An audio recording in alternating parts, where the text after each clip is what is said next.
digitaljamsessions.com. Hello and welcome to this Digital Jam session. Today we're joined once again by James from the ESL UK. We also have with us Nick, who is both the head of games at Improbable, but also the chair of games at BAFTA. And we also have with us Rob from Cassarotto Ramsey and Associates Limited. So today we're going to be talking about the future of talent recruitment and talent management for virtual reality. Now, I know that we've spoken about this before, James, and I wanted to kind of dive straight in with this discussion around what we think the future of talent is going to be from an ESL or an esports perspective, because I think that you've got something quite interesting to say about this. Why don't you start, James, with your thoughts?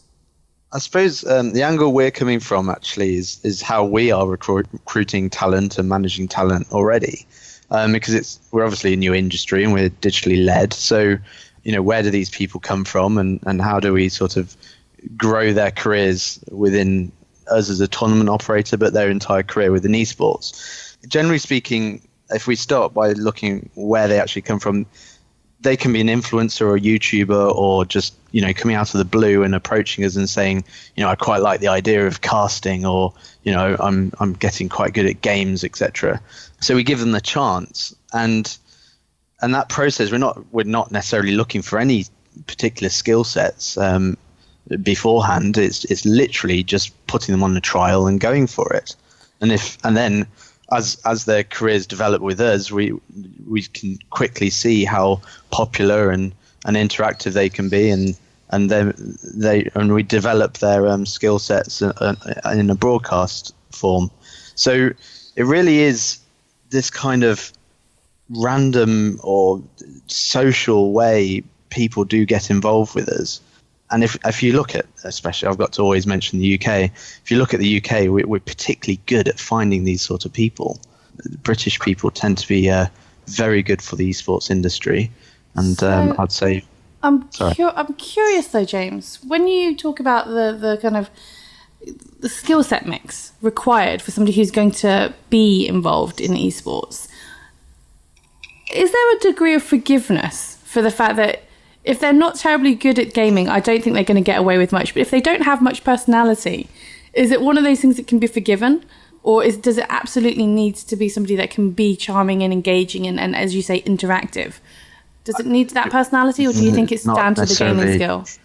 It really is the way the community reacts to their persona online. And that it really is their online persona. So, in fact, some of the really popular people you look at them and think they just got this kind of air to them that just make popularity. And it doesn't necessarily mean that they're charming or they've got a particular exciting persona either. Some of them are quite almost geeky, but people like that because they associate that, they familiarize with that and it's think, the whole geek chic thing, right? Yeah, exactly.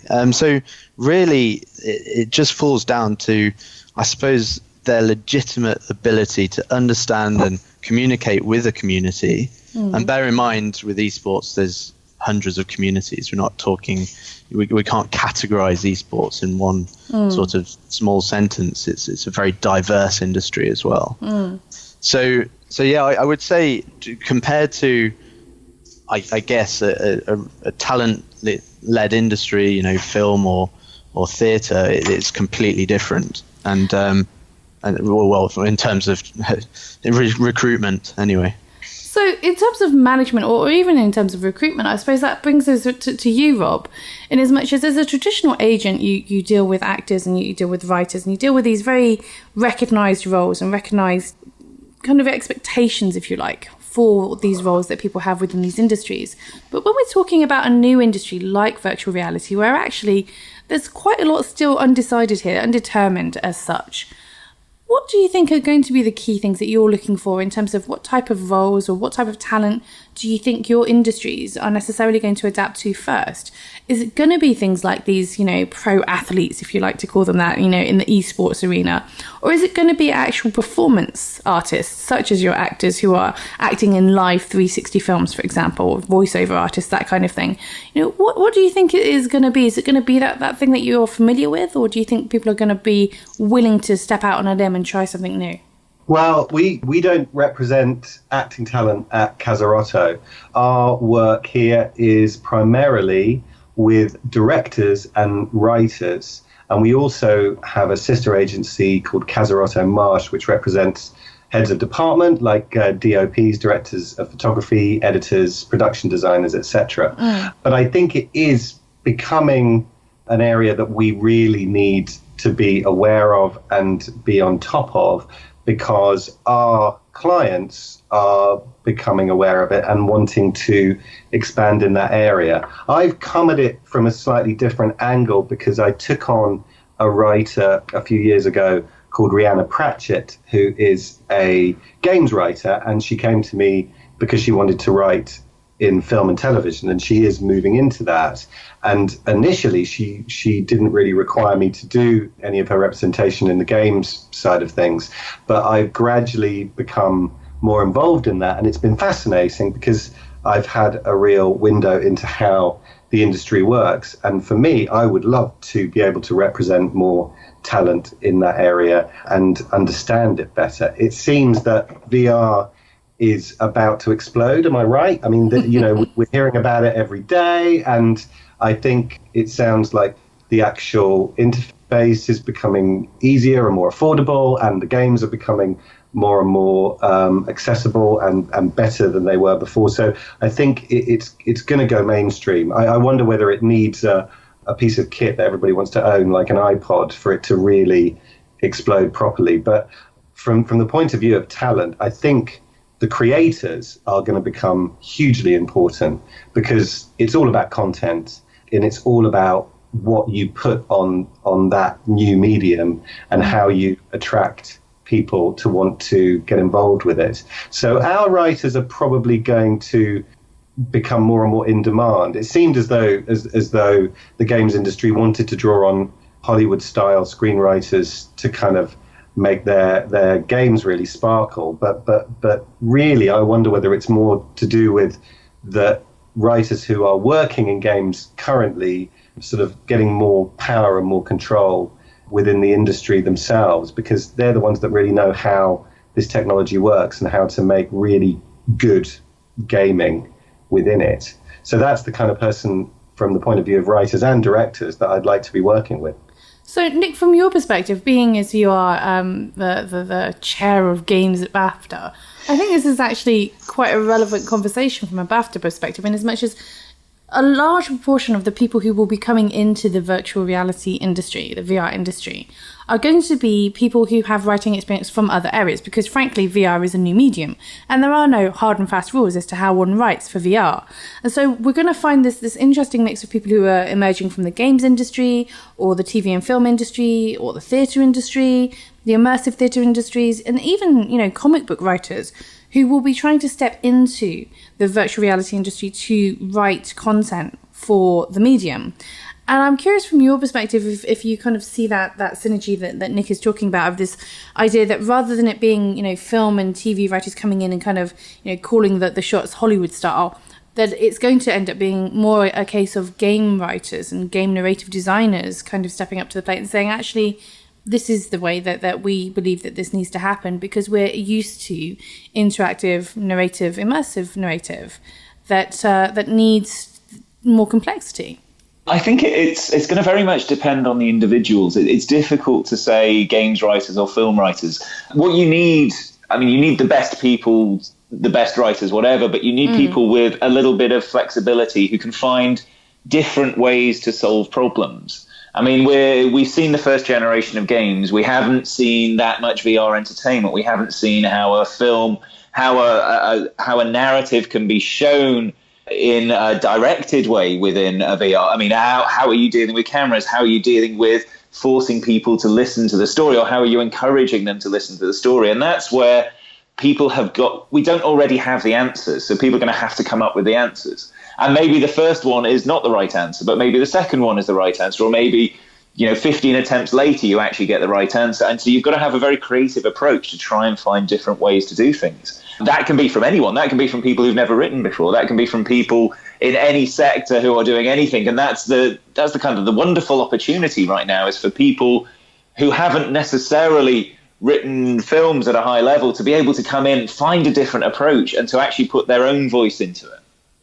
And I kind of think that there's this interesting opportunity when it comes to the talent within VR as well, when it comes to where we're gaining this talent from a writing perspective, because as you say, it can literally be just anybody from any of these verticals, these sectors, who doesn't necessarily have to be somebody who's a pro or have a huge amount of experience, because actually having that pro experience, having that structure and the process and the way that they do things isn't necessarily an advantage for somebody who's trying to write in VR. As you say, it does need to be somebody with a bit of flexibility and a bit of willingness to adapt and try new things. And, there may not necessarily be one single answer that's the right answer. There could be a dozen different ways of coming to a solution. But I do think, though, that one of the things that I've noticed in the work that I've done is that the world-building skills that are needed in gaming are quite specific to gaming. And you might find that film and TV writers who aren't necessarily gamers don't understand the scope needed and the broad thinking needed when you're working in games. It's a very different medium, and it requires a very different way of thinking if you really want to deliver something. I'd echo that from esports as well. I mean, you really do need to have that in-depth knowledge of that community and the gaming titles too, like specifically around competition and the teams and stuff, as well as the actual game dynamics. So it's hugely, hugely important. And I think this is one of our challenges, has been how we translate esports content into a mainstream broadcast product.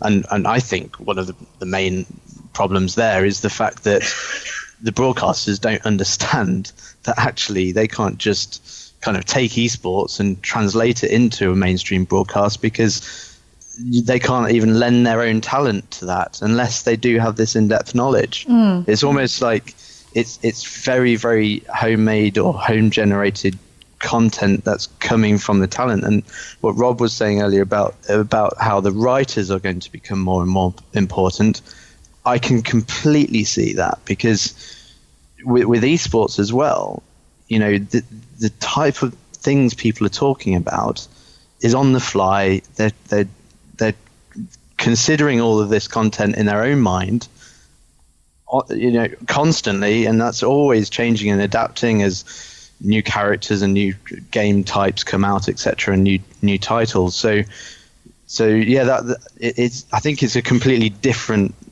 generation, really, we're talking about. Yeah, and I think also that there's going to be a real importance as well, that the directors who understand performance and understand how to make those characters really individual and really stand out, that's going to be important too. And again, I don't know that they're, that it's that easy to kind of slip from one thing to another.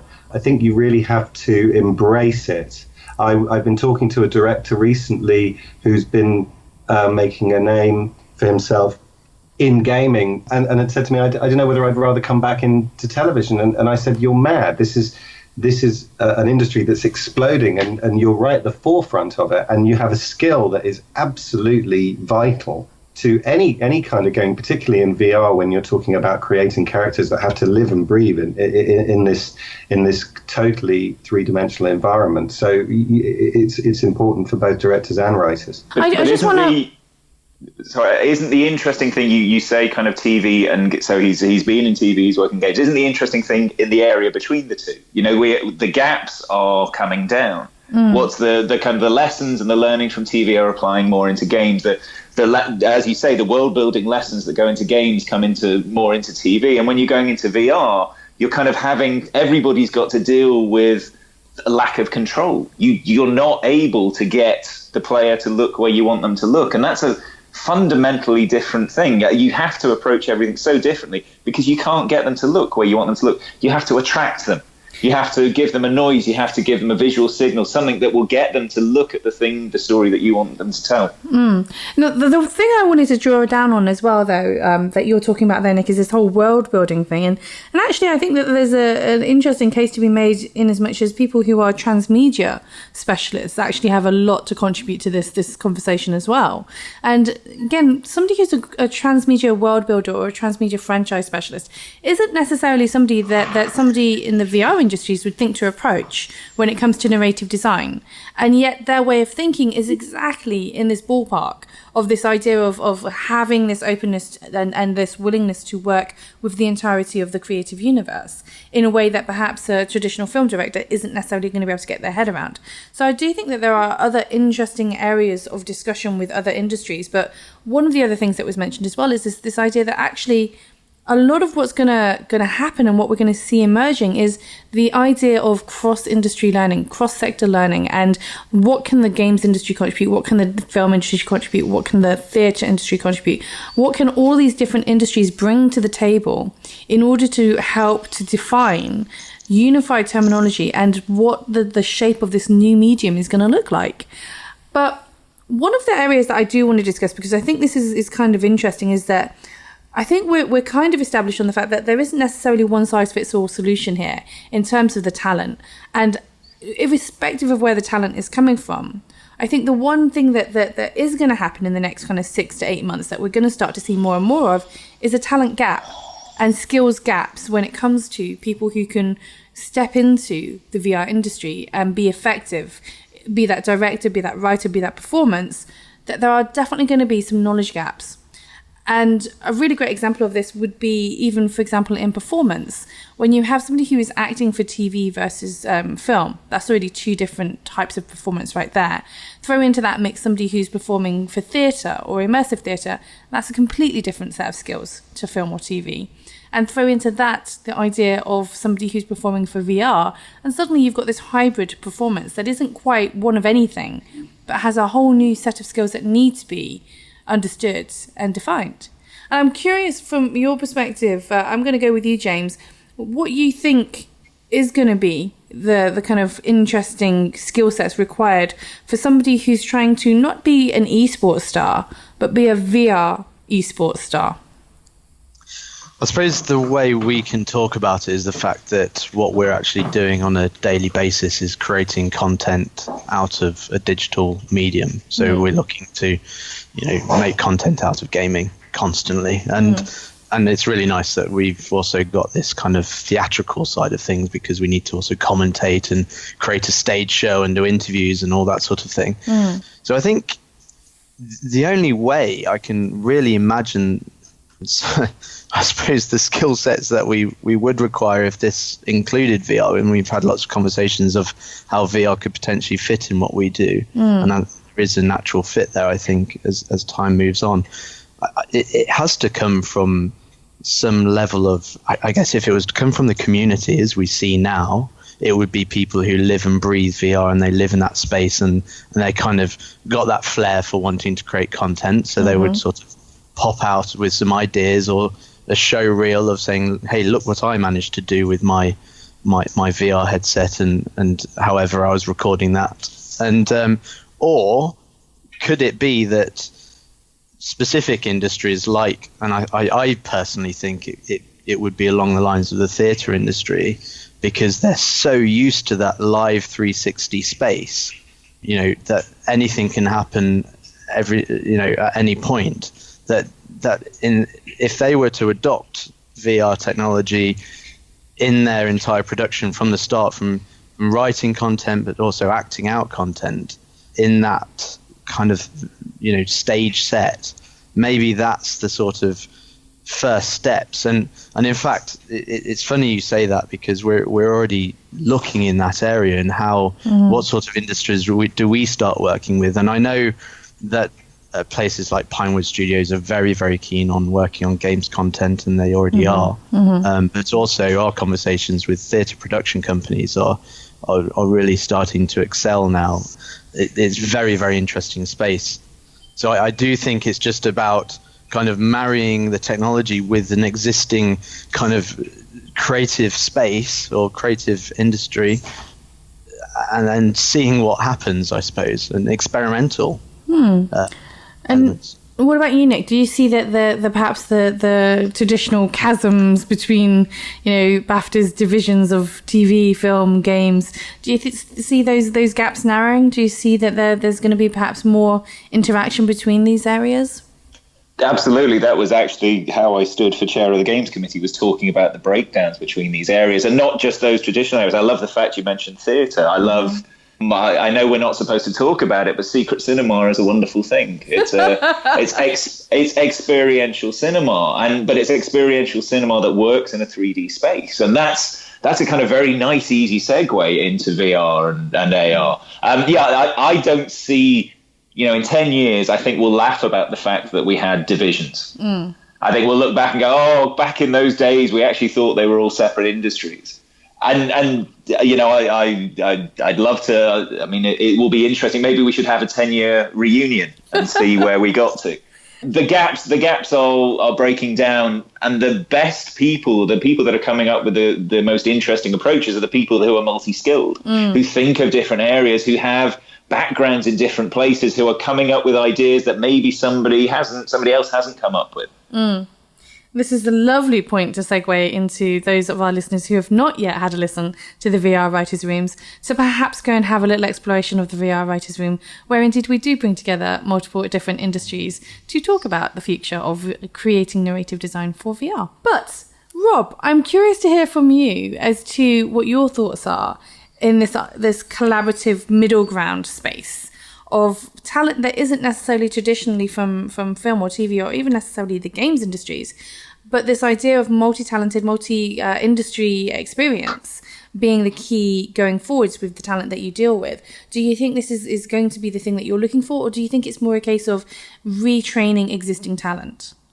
Well, I think I did want to say something about the performance side of things, from the point of view that I think with TV and film that's becoming ever more reliant on effects and motion capture, I think actors are in a position to really take advantage of this new world. And if you look at what Andy Serkis is doing with his Imaginarium, he is a traditional actor who is breaking incredible new ground in mocap with that company, not only in film, but also doing gaming work. And when so many actors are being asked to, put on those suits with the dots and perform in movies and television, it gives them a great advantage in coming straight into VR and understanding how performance works. So I think performers are going to be really in a great position to capitalize on this if they're prepared to kind of learn how all of that works. But I agree that these things are going to use skills from people from all sorts of different disciplines. And, we do a lot of film, TV, and theatre here at Cassarotto. I'm hearing about fantastic breakthroughs in video design on stage in some of our productions, and we're always being asked about projects which may use effects and virtual reality in different exciting ways. I wonder whether, though, when it comes to writing, there is a bottom line that you have to be a storyteller. And you have to have a desire to tell stories.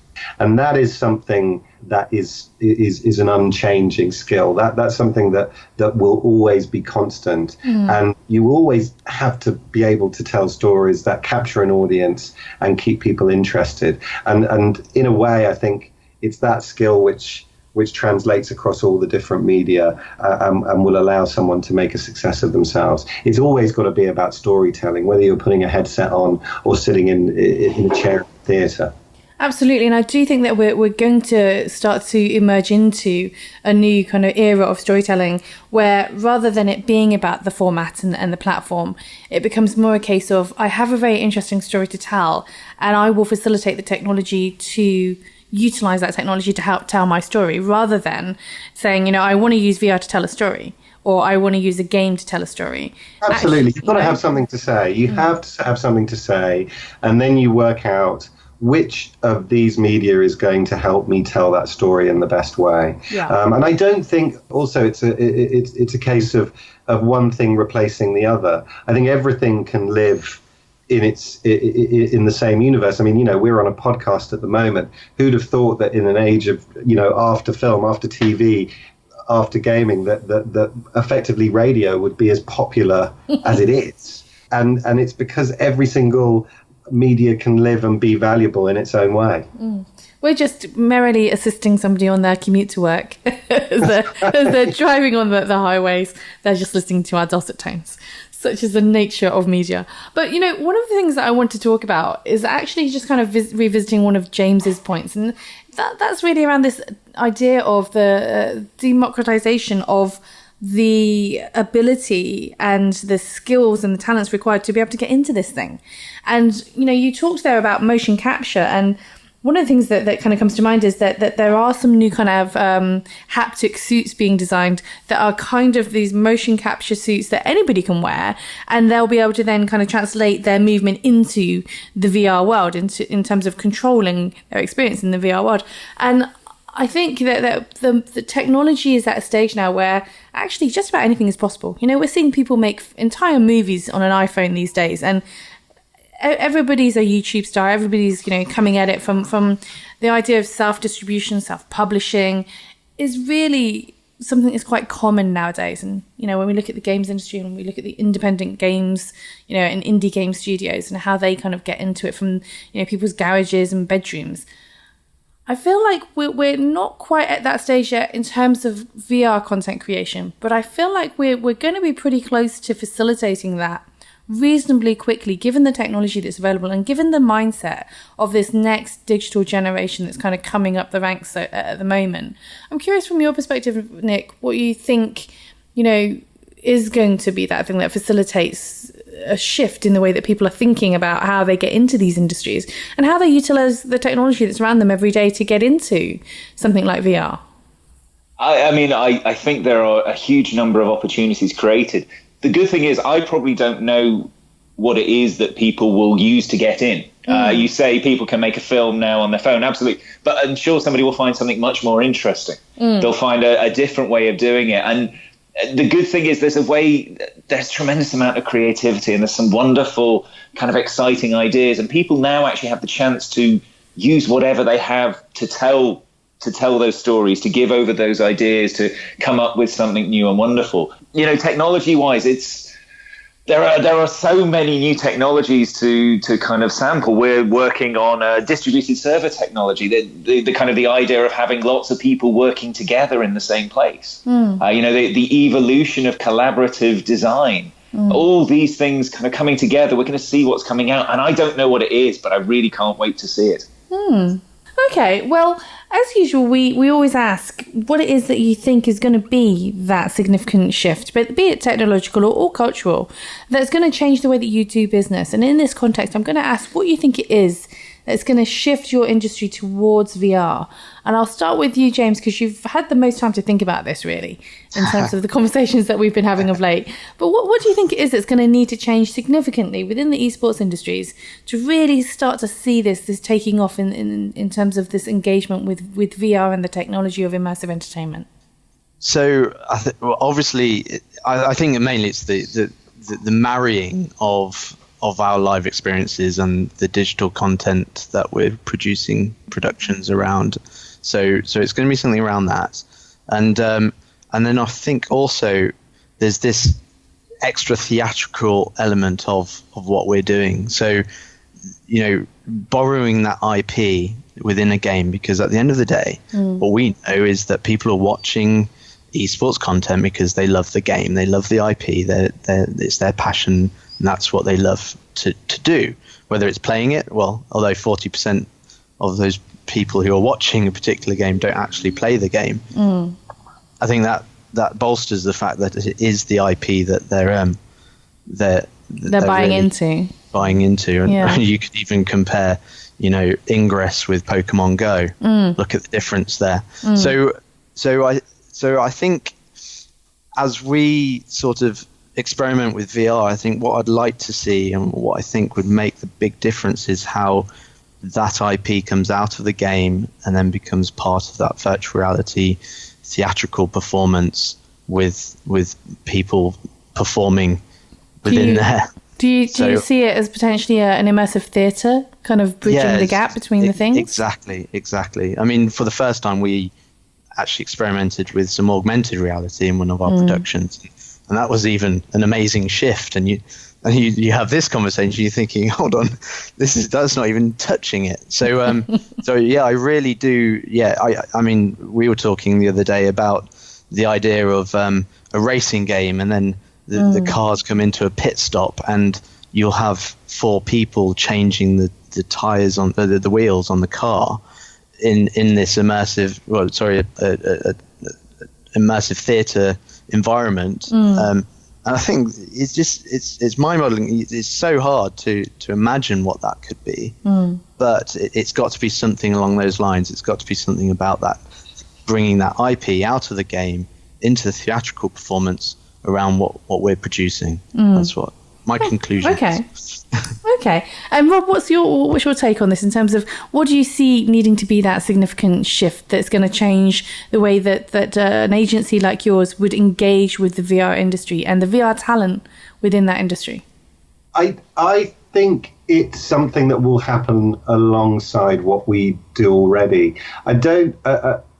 Maybe I'm a bit of a traditionalist, but I do think that everything exists in its own space. So if you look at what we do, TV is changing so much at the moment and becoming something very different from what it was when it was first invented all those decades ago, with subscription VOD and the end of kind of appointment to view and people basically just watching things whenever they want, wherever they want, however they want. That's something that we're struggling to deal with right now. Film is effectively eating itself because the blockbusters are getting more and more preposterous, and I think Hollywood has to take a good look at its product. So that's changing hugely, and VR is this sort of nascent industry which has to kind of find its space in amongst all the other media and be something in its own right, rather than sort of replacing things or even trying to do the same thing again. I think I'm still yet to see exactly whether VR is entertainment, gaming, sports. What is? I don't know what that thing is which is going to allow it to explode into everybody's consciousness in a real mainstream way. But I hope that we will either be taking on the leading creators in that area, or there will be clients here who will be able to become leaders in that area through the work that they're doing in either film, TV, or theatre. And I do think that we have some extraordinary minds, on our client list who are going to be able to do that. But I think it's about the technology has got to evolve to a point where people kind of know what they're going to be doing in it, really, and we kind of need to know how an audience wants to use it and how the technology is going to be able to facilitate that. Does that even make sense? Yes, it does. And I think that what you're really talking about is that idea that we need to get to a stage where the audience expectation has already been set. So, when somebody is engaging with VR for the first time, they're not sitting there looking at the hardware, whether it's the headset or, console headset, and kind of going, I'm not quite sure what I'm supposed to experience, or I don't know what to expect. I guess it also, I still haven't seen the game changer in terms of the hardware. It still feels to me like putting something on your head is going to feel very weird for your ordinary sort of non-game playing or non sort of technophile kind of member of the audience. So if someone creates that iPod type device, which just is something that everybody wants to own, then you're going to have something which really changes culture. Okay. And Nick, what embedded into the back of your retinas? Well, everybody in their dog has patented a contact lens of some sort, so we'll see that happen eventually. But Nick, what's your take on this? So, I mean, there is a breakthrough which is to come. For me, it's around emotional engagement. So it's the point at which, it was just touched on a moment ago. It's the point at which you forget you're wearing a headset and you're actually so engaged with what it is, whether it's a game, whether it's a film, whether it's a story, whether it's theatre. The point that you forget how you're watching it and you're just into an old-fashioned story, into an old-fashioned, I have an emotional response to the content. It's, Pokemon Go creates an emotional response. We need those kind of emotional responses in VR as well. We lasted 50 minutes before mentioning Pokemon Go. That's got to be a record, isn't it? We've already dedicated an entire episode to Pokemon Go, this week's episode that's currently out at the moment. So we're not going to go back down that path. But I wanted to show off my new one. No more Pokemon Go. But what I wanted to talk about was actually a recent short film, and we'll include the link to this short film in the podcast notes. But I do think that it's quite interesting in as much as it's just a little sci-fi short, and it's kind of, the director's vision and his take on the future of what VR will mean. And there's this really interesting social observation of the way that he's depicted people that are using VR as being addicts. And that it's literally, it's talking about, areas of an entire city that is, dependent on VR, that they're addicted to VR and they can't function without it. And watching, his take on how these people kind of subside and exist, bearing in mind that they're utilizing VR, and then for them, VR is better than real life. It almost does kind of lend this question to how far are we going to go with this? How far are we going to take this? And is there going to be a stage at which it does become something that is, almost a substitution, if you like, for these substances that people do take because they want to escape from reality? And will something like virtual reality be that alternative substance for them? I'm curious to hear your thoughts on this one, Nick. I mean, there's a whole bunch of books that have been written, Snow Crash and Ready Player One, all about the kind of the evolution of you living your life in VR. It's a little scary, but it's also a little exciting. Okay, so you're still positive about it. You're still feeling good. I mean, everything can be misused, and there can be a negative energy behind everything. But it is exciting. The new things that are going to be created. I want to see it. Okay. Well, gentlemen, as always, we'd like to invite our listeners to be able to follow you and find out a little bit more about what you're up to by asking you to share with us your social media handle of choice. And I'll start with you, James. I am on Twitter, mainly, J1MCO, Jimco. Thank you. My old gamer handle. And Rob, what about you? I am on Twitter, and I tweet occasionally, and my handle is @RobCrate, KRAITT. But I also have a blog, which you can find at roblogtime.wordpress.com, where I talk a little bit about writing and other stuff. And you can find Cassarotto, and I do urge everyone to have a look at our website, which is www.cassarotto.co.uk, and our Twitter is @Ramsey Marsh, RAMSAYMARSH. Thank you. Thank you. And Nick, what about your good self? Would you like to share with us your social media handle of choice for both of your day jobs? Well, I will give you the remarkably uncreative Twitter handle of @NickButtonBrown. Okay. And do you want to share any BAFTA Twitter? I don't. I haven't managed to separate my life to that extent. No, you don't know what it is. It was only this week. Give me a chance. We will make sure to include those in the podcast notes. But thank you very much for joining us today. And thank you for listening. If you enjoy this content, don't forget to subscribe and review. And follow us on Twitter @DigitalJamLTD. DigitalJamSessions.com